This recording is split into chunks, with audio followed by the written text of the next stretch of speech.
So Triple H is crowned Wrestler of the Decade by PWI magazine. I believe Ric Flair won this award in the 80s, and I believe also won in the 90s. I'm not sure about that, but it's a pretty prestigious award that he just won. Does he deserve it? I think so. I mean, I wouldn't say he wouldn't be my pick, but I think Triple H has done enough to justify winning this award. Before I get into the negative part about Triple H, let's talk about the positive side about Triple H first. What has he done to deserve this award? Well, I think in the 2000s, the early 2000s, 2000 in particular, was the best wrestler in the company in the WWE in the year 2000.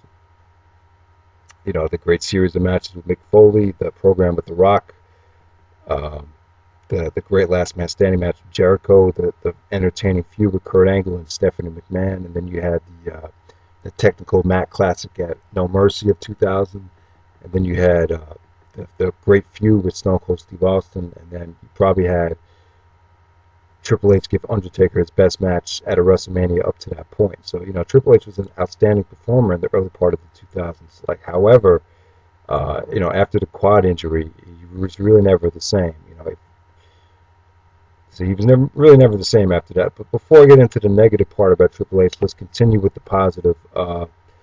He's proven to be a big draw for the WWE. I mean, he's main evented several WrestleManias that have drawn a lot of people that have got very good buy rates, particularly WrestleMania 21. I think that buy rate was extraordinary, I believe. Um, so it deserves credit for that. He deserves credit for making the belt seem important. Despite what you guys say, you know, even 2003, the title reign was boring or whatever, but he did make the belt seem important, even though he wasn't having great matches. Um, his ability to lead Evolution, his ability to lead a stable has proven to be very good. He definitely can lead his own stable, carry a feud on the mic. He's excellent on the mic. He's a great heel. He knows how to get heat. So there's a lot of great things that Triple H can do that no one else can do in the business. As far as the negative side about Triple H, as far as the work rate goes, I don't think he deserves this award. And since 2002, since he's come back, he put on a lot of muscle, and he just hasn't been the same since the quad tear. Uh, you know, unless he's in the ring with a Shawn Michaels or a Chris Benoit, you know, still has the ability to have a good match. But for him to have that great match, he needs to be in there with a superior worker, like a Shawn Michaels, or, you know, the only times he's had matches that have reached the 4-star level since his injury have pretty much been times when he's allowed to use a hardcore stipulation, like a last man standing match, a Hell in a Cell match, you know, matches of that type. You know, his matches against Randy Orton have all been lackluster. Definitely, that program has been horrible. You know, the WrestleMania main events that he's participated in since the quad tear, you know, with the exception of the triple threat of WrestleMania 20, have all been pretty mediocre. The Jericho match considered a failure. Um, the Bautista match, it was really not WrestleMania worthy. The John Cena match from 2006, you know, you take away the crowd, it's really nothing special. The triple threat of WrestleMania 24, you know, pretty mediocre for a WrestleMania title match. And then you have the disaster with Randy Orton at WrestleMania 25. Triple H has not proven to deliver in the clutch as far as in-ring work goes. He's definitely has not proven to be a big-time performer in the main event of WrestleMania. So, you know, he's not very reliable, and I really don't think the award should go to someone who really has proven to not be reliable, as Triple H has proven. So, you know, I kind of got the positives and the negatives of Triple H out of the way. Now, if we had to pick someone else that could definitely contend for this award, if you had to pick one guy, you know, John Cena could contend for it, I believe. I think AJ Styles could contend for it. I think even a Chris Benoit or even Shawn Michaels can contend for it.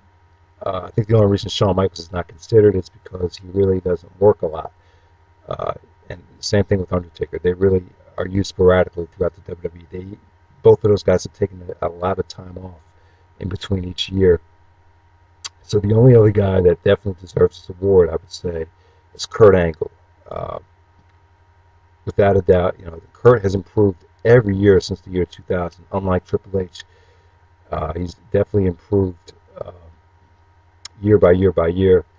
I mean, maybe he's not as athletic as he was in 2002, but the guy could still really, he could still go. He's still pretty much considered the best wrestler in the world.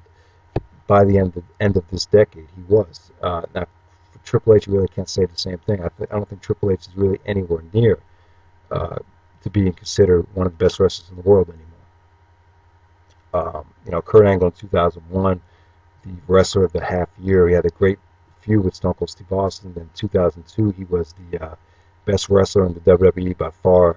He had so many great matches in 2002, not just on pay-per-view, but on SmackDown as well.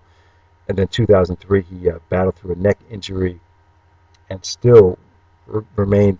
He still put on great matches, and he still was crowned the PWI Wrestler of the Year in 2003. He had the Match of the Year against Brock Lesnar as well. Several Match of the Year candidates in 2005 against Shawn Michaels, and then the Match of the Year in 2006 against The Undertaker. Just amazing performer who has delivered in the clutch every single time the WWE has asked him to perform under pressure. During his time in the WWE, he pretty much performed and delivered every single time. And at the same time, he battled through neck injuries and still put on the great performance. Triple H battled through his own series of injuries as well, but the result hasn't always been positive as far as the performance level of Triple H. Now, it's kind of funny. I'd say that the quad injury is not as serious as an injury. It's not as life-threatening as Kurt Angle's neck injury. However, I believe that the quad injury definitely affects your in-ring performance more so than a neck injury. Obviously, the neck injury will have nothing to do with your mobility in the ring. So it's two different ways of looking at it. But what hurts Kurt Angle as far as this goes? Well, Kurt really has, in my opinion, he still has the advantage because he went to TNA, a totally new company, a totally different company, and helped elevate the company to a new height. Obviously, Kurt Angle did not do for TNA what Hogan did for WCW, but the bottom line is he was still TNA's best all-around performer over the last 3 years and has put on a lot of Match of the Year candidates. Great all-around performer, even in TNA, and has helped elevate TNA and TNA talent as well. But I'll get into that soon. What definitely does hurt Angle is that he really doesn't have the same leadership ability and the same mic skills, the same ability to carry a feud and to make the belt seem important as Triple H. So you got to give Triple H the nod as far as that goes. However, with Kurt Angle, the one thing this is the main thing that sets Kurt Angle apart from Triple H is the ability to put over a series of different talent, a series of different levels of talent, and to make them and to still look strong and to still maintain the great the great professional image that Kurt Angle displays. Really the only guy that Triple H has put over fully has been Dave Bautista. I think that's the only guy over the last decade, that Triple H has really went out of his way for and fully put over. You can't say that about Randy Orton. Triple H did not put over Randy Orton. He always found a way to get the upper hand to make himself look better. Even John Cena, Triple H has not really fully put over John Cena as well. But on the other hand, Kurt Angle has worked programs with a lot of different guys, dating back to 2002. The guy he helped elevate in 2002 was Edge, along with Chris Benoit. 2003, he fully helped elevate Brock Lesnar to another level. 2004 was Eddie Guerrero. He put Eddie Guerrero over numerous times and made him look like $1 million, look like the better wrestler, look like he deserved to be in the ring with Kurt Angle. At the end of the day, 2005, it was John Cena. Kurt Angle did a lot for John Cena, whether you want to admit it or not. Cena definitely benefited from being in the ring with Kurt Angle and having that great series of matches with Kurt. 2006, Kurt Angle put over Rey Mysterio in a big way, and Randy Orton as well. And then even when Kurt Angle went to TNA, he didn't. There was a time when it looked like Kurt Angle might become the Triple H of TNA, but. He put over Jay Lethal beautifully in that one match. and then he worked programs with AJ Styles and Samoa Joe, and without a doubt, AJ has definitely grown into a bigger superstar because of Angle. Joe, not so much. It's not really Angle's fault, though. A lot of it has to do with Joe's personal issues, but bottom line is Angle has pretty much done everything that's been asked of him in TNA, and he's done a great job of putting over talent. He's put over a lot of different guys, while Triple H has really only put over Bautista. So I give Angle the edge in that advantage. Without a doubt, if you're going to base it on in-ring ability and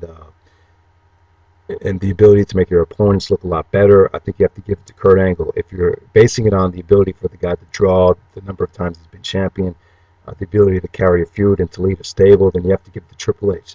It pretty much evens itself out. I'd say it's pretty much a toss-up, but if I had to pick one, who's been more consistent, who's pretty much done more for the business, definitely say you have to give the nod to Kurt Angle, but